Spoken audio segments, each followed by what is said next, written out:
Welcome back. We're here with Keturah King, host of CNN's African Voices, and entrepreneur, I guess, by many other standards. Before the break, I said we're going to touch on some other things, and something that went viral. I think it was early in the year.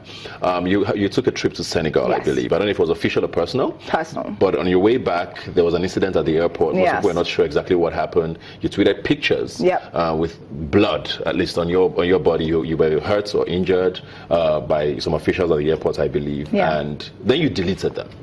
I think. I'm not sure exactly what happened, but what was the situation exactly? So you will be getting an exclusive now because I haven't actually talked about this. Now, it's something I haven't spoken about only because I've been trying to heal.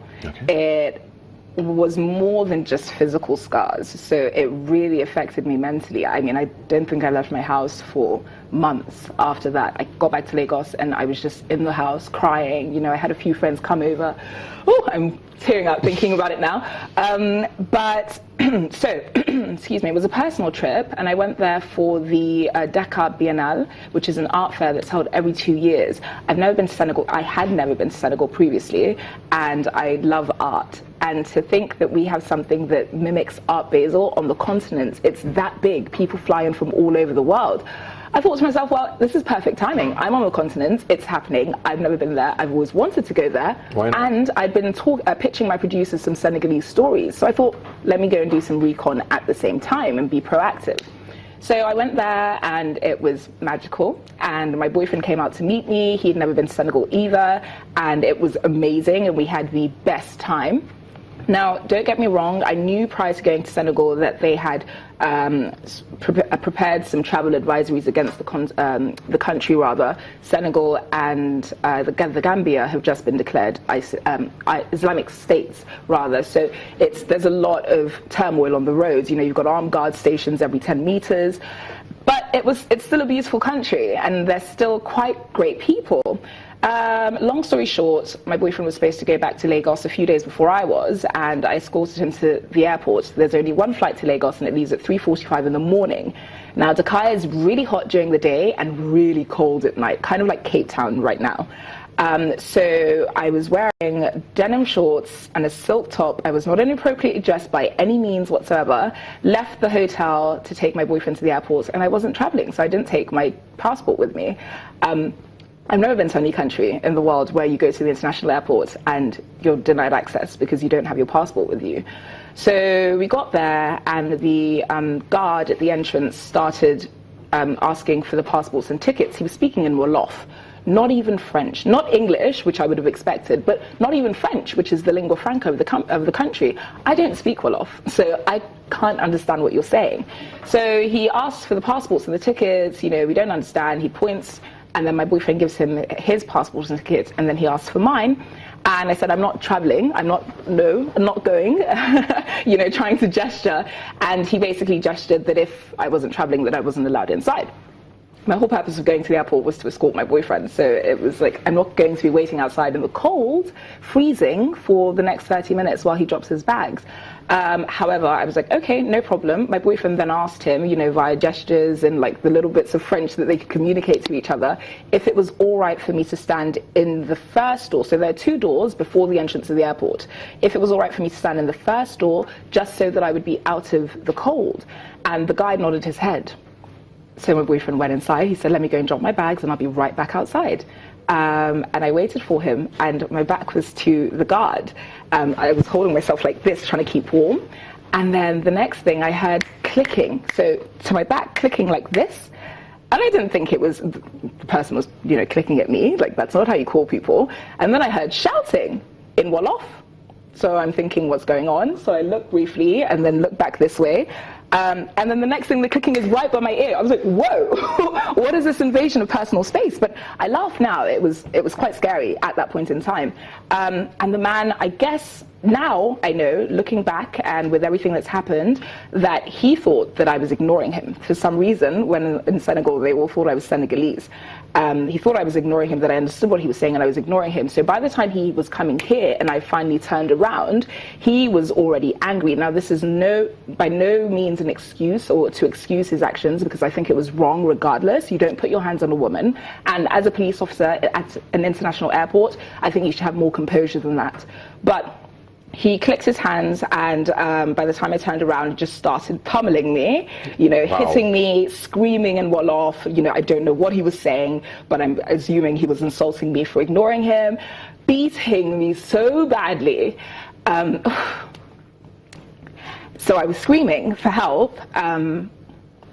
And my boyfriend heard me, and he came running back out. And I mean, we'll just gloss over the sordid stories, but suffice it to say, he tried to kill me. I mean, he pulled a gun out on me to my back. He was shouting all these things at me.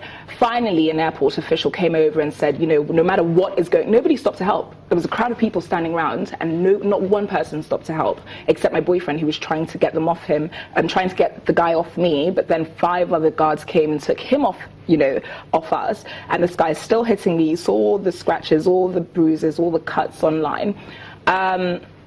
And then they took me behind the airport, continued insulting me. I mean, I think there's something that needs to be done by our government, just for the simple fact that whilst this was going on, the moment I said I was Nigerian, it became 10 times worse.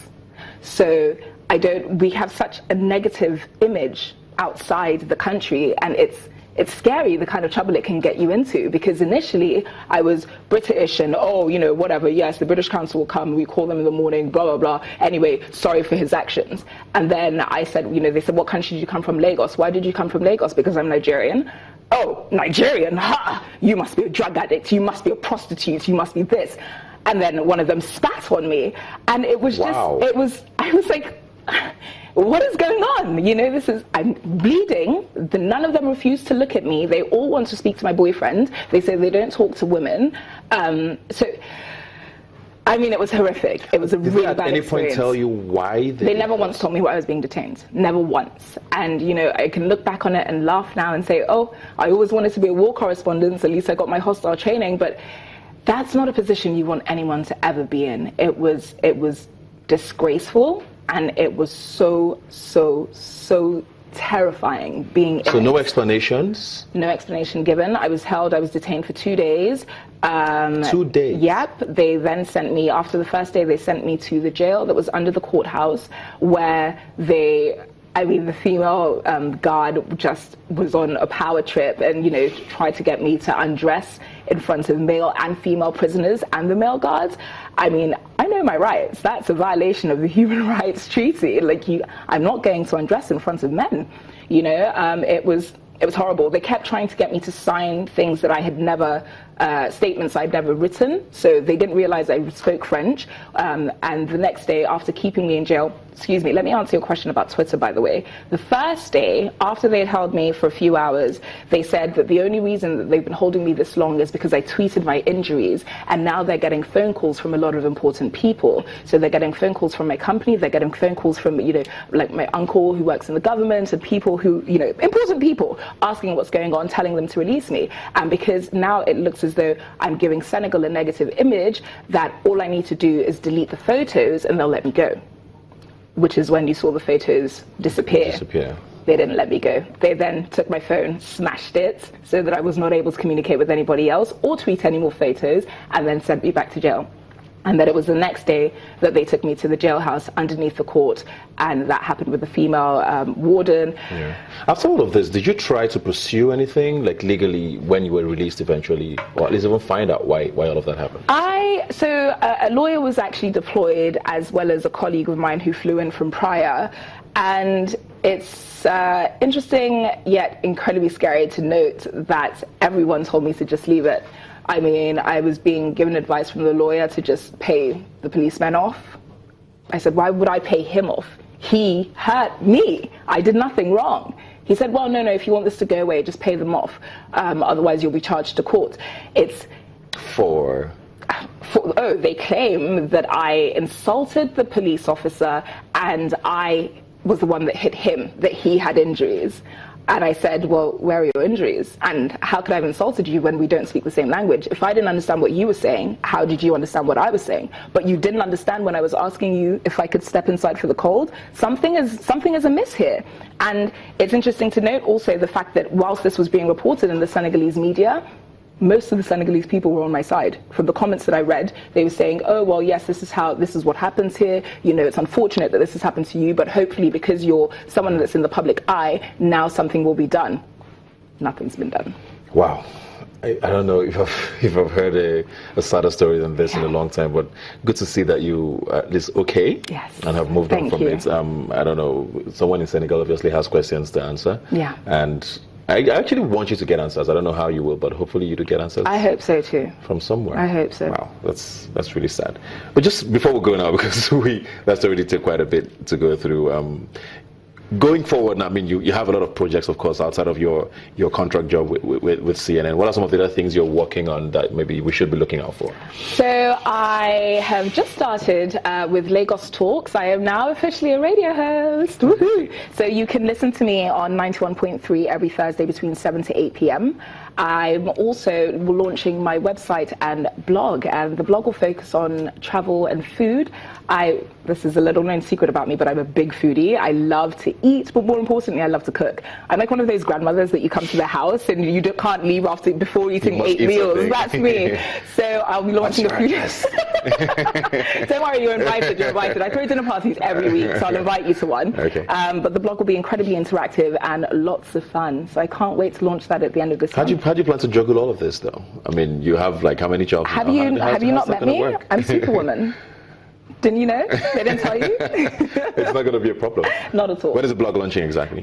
Friday, the 30th of September. Okay, that's it'll be up and running by the 1st of October, our Independence Day. What about the broadcasting side of things?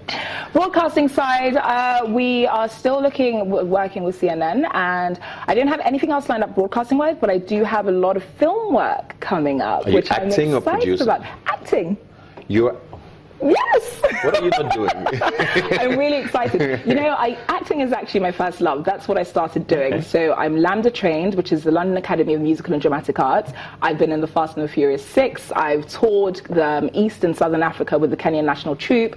I've performed in Greece and London's West End. So that's my first passion. So I figure I should probably start edging back to it. So is this Nollywood or just film generally? Film in general. Okay. Great stuff. Just before we go now, I did see a comment a while ago. I don't know if it was tweeted at you, but I saw it was your name on it. It's when they talk about, oh, is she Nigerian or what's going on? And people said, oh, even if she's Nigerian, she doesn't sound Nigerian enough. And it's a controversy generally in Nigeria with accents, where people say, oh, why is she sounding like that if she's Nigerian? Do you get that a lot? And do you think it sort of validates or invalidates your work as a Nigerian? I don't think it invalidates my work at all, because I'm one of those people who wants to assimilate a culture as soon as they land in the country. So I came to Nigeria when I was 12 going on 13 for a year to go to Vivian Fowler, and they made fun of my accent so much that I went to go and learn Yoruba just to understand what they were saying. So Mole so Yoruba and Afi speak Pidgin, so nobody can say anything. It doesn't invalidate anything. So it doesn't bother you at all. Do you have a Nigerian Yoruba name? Yeah, Adetola. Adetola. Yes. Why don't you use that? I'm not saying you should. I mean, if your mother gives you a first name, who are you to tell her she's wrong? Sounds like a I'm not going to say, mother, no, I don't want to use the name you gave me. I'm going to use one of the others on my birth certificate. That's not nice. She held me for 9 months. Great stuff. So the film part, I'm actually interested. When is it? Are you on set already? Or are you I'm not on set yet. I have one starting in 2 weeks, and then I have a major one that I'm so excited about next year.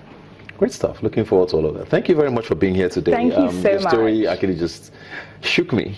I mean, I knew it was quite a crazy story when I saw the tweets and all of that, but I didn't think it was going to be this crazy. I don't know if anybody in Senegal knows why this happened or what can be done. Hopefully we get answers. I hope so. It is ridiculous. It is really ridiculous that anybody would even touch a woman in the first place. Absolutely. For any reason. And I think at the point where you draw blood, you've gone too far. Yeah, definitely. Thanks for being here today. Thank you. And good luck with everything. Thank you very much. We'll see you guys in a moment. Please stay with us.